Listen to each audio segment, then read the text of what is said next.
But as the consumer wrestles with still the hottest inflation the U.S. has seen in 40 years, the U.S. Department of Agriculture has released its weekly retail price reading on berries for the last week of May. And it found that the average price of an 18-ounce pack of blueberries shot up 22.1% year over year to $4.70, while a 1-pound bundle of strawberries costs $2.71 on average. That's a 5% increase.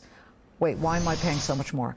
All right, so with inflation still pumping, Trader Joe's, it's more.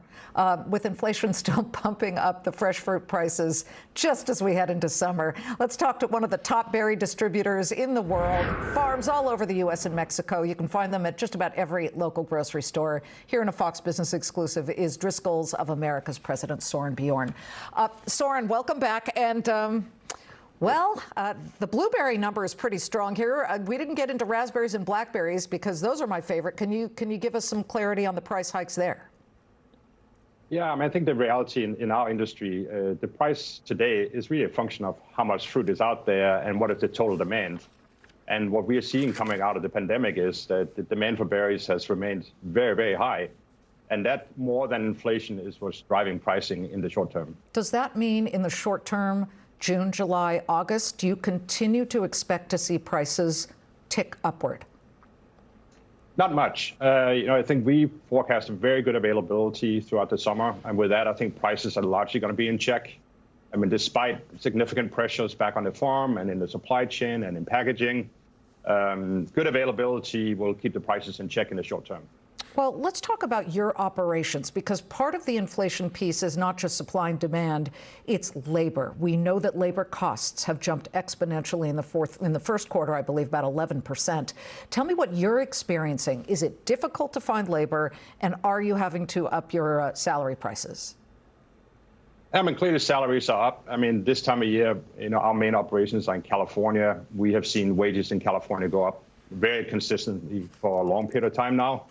It hasn't accelerated here during the last couple of months, but it's up year over year. And now in the state of California, we are talking about taking the minimum wage up beyond $15 an hour for next year. So there's more to come on this front for sure. What would that mean to you from a perspective of employing a lot of people in California? We hear a lot of warnings and a lot of concern about higher wages. But they've been so low for so long.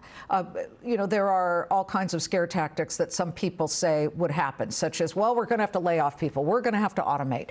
Can you clarify whether that's true or if the truth lies somewhere in between? Oh, I think it's somewhere in between. What we're really focused on in our business is to make sure that we have really, really delightful berries. Okay, and so consumers like you continue to come back and you're okay with paying an extra 30 or 40 cents a clamshell. That's going to be required. We can't pay that much more for wages and then not get a little bit more for the product. We happen to think that if the product is really, really good, consumers wouldn't mind paying a little bit more for the berries, as opposed to the opposite. Berry consumers would not want us to lower the quality so we can keep the price flat. But I can tell you, when I see a 5 handle on a little tiny thing of raspberries, that's where I say, you know what, I'm out for now. Tell me what you're seeing from your consumer. We see consumers being very actively engaged in this category. We are very bullish on the category. We are growing the volume double digits this year over last year. And so that's very much what we see. I guess. Yeah, and so consumers are paying the prices. And as I said, as long as the quality is there, then the consumers stay engaged in this category. You announced a further partnership with Plenty, which is, of course, the vertical farming, indoor farming, hydroponic farming company. Talk to me a little bit about where you see that going. And I bring that up because automation does solve at least some of the industry's problems, does it not? Yeah, absolutely. We have to find efficiencies throughout our whole supply chain. The Plenty investment and partnership is a long-term play. I think you can sort of look at it 2 different ways. I think we are able to push product quality and the consumer experience to a level indoors that we can't do outside. Or, we can potentially grow in parts of the world where you can't grow berries today. Of course. We ship a lot of berries to the Middle East, to Hong Kong, to Singapore on airplanes. And that's probably not viable 10, 15, 20 years from now. And if we can put a Driscoll's farm right down in the middle of Singapore and grow berries there 24 hours a day, then that might be a great solution to the future. Well, for now, I'm the big blackberry raspberry girl, so keep it below the 5 handle, please. Soren, it's good to see you. Thank you very much for joining us. Thank you.